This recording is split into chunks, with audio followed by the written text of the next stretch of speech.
সন্ধেবেলা ছাদ থেকে নামছিলাম আর তারপরের দিন মেদিনীপুরে যাচ্ছি। আশা করি সবাই খুব ভালো আছেন। আপনারা যে চ্যানেলটা দেখছেন তার নাম পিয়া ডেইলি।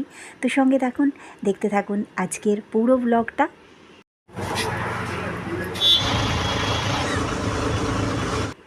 মাথার ওপর বড় এই চাকার মতো যেই স্ট্রাকচারটা দেখতে পাচ্ছেন, এটা একটা রেস্টুরেন্ট যার নাম বিশ্ব বাংলা। পাশেই সিঁড়ি, লিফট দুটোই রয়েছে, এর থেকে ওপরে ওঠা যায়। ওপর থেকে বেশ অনেকটা এরিয়া দেখা যায়, বেশ ভালো লাগে। অনেকেই এখানে বসে খাওয়া দাওয়া করেন, আর সেই সূত্রে জায়গাটার নামও কিন্তু বিশ্ব বাংলা। আমরা সেই বিশ্ব বাংলা বাস স্টপেজেই নেমেছিলাম, তারপর অটোতে করে চলে এসেছি এটা নিউ টাউনের সাপুরজি হাউজিং কমপ্লেক্স। আজকে রবিবার সন্ধেবেলা, এর আগেও অবশ্য আপনাদেরকে এখানে অনেকবার নিয়ে এসেছি। এখানে আমার পিসির বাড়ি। তারপর রাতে আমরা সবাই মিলে চলে এসেছি ছাদে। ছাদ থেকে কিন্তু চতুর্দিকটা দারুণ লাগে দেখতে। তারপর নিচে চলে এসেছি, রাত্রিবেলা একটু পায়চারি করছি।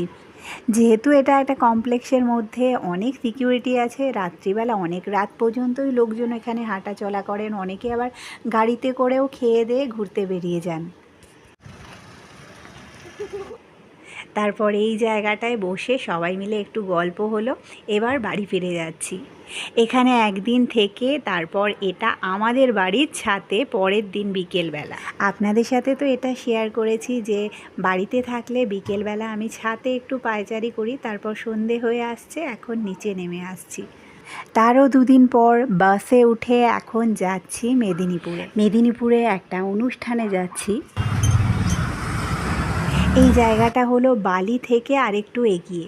একটু পরেই আবার কোনা এক্সপ্রেস হাইওয়ে ধরে নেব।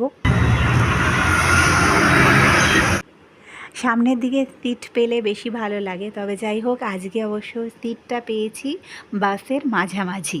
তো চলুন আজকেও আপনাদের সাথে একটু গল্প করতে করতেই যাই। কিছু সাইকোলজি যেটা আমাদের অনেকের জীবনের সাথেই ম্যাচ করে। যেমন অনেক মানুষই আছেন যারা যথেষ্ট ম্যাচিওর, যথেষ্ট বয়স হওয়া সত্ত্বেও তাদের মনের ভেতরে কিন্তু সেই বাচ্চাদের মতন একটা ভয় পুষে রাখে, যেটা তাদের জীবনের সব জায়গায় বাধা সৃষ্টি করে। আর শুধুমাত্র আমাদের মনের ভেতরে জড়তা, ভয়, এইসব কারণে আমরা অনেক ভালো কাজও শুরু করে উঠতে পারি। তবে হয়তো এই ভয়টা কাটিয়ে যদি আমরা কাজটা শুরু করি তাহলে হয়তো সফলও হতে পারি। আর এই যে দেখুন, এটা কোলাঘাটের একটা ধাবা যেখানে বাসটা একটু দাঁড়িয়েছে। অনেকটা জার্নি করার পর বাস থেকে নেমে একটু ফ্রেশ হাওয়া পেলে কিন্তু বেশ ভালো লাগে। আমাদের চা খাওয়া হয়ে গেছে, এবার বাসের জন্য একটু কোল্ড ড্রিঙ্ক নিয়ে নিচ্ছি। তো বন্ধুরা, আজকের ব্লগটা এই পর্যন্তই। আমার ব্লগগুলো কেমন লাগছে কমেন্ট সেকশানে অবশ্যই জানাবেন। ভালো লাগলে একটা লাইক শেয়ার করে দেবেন।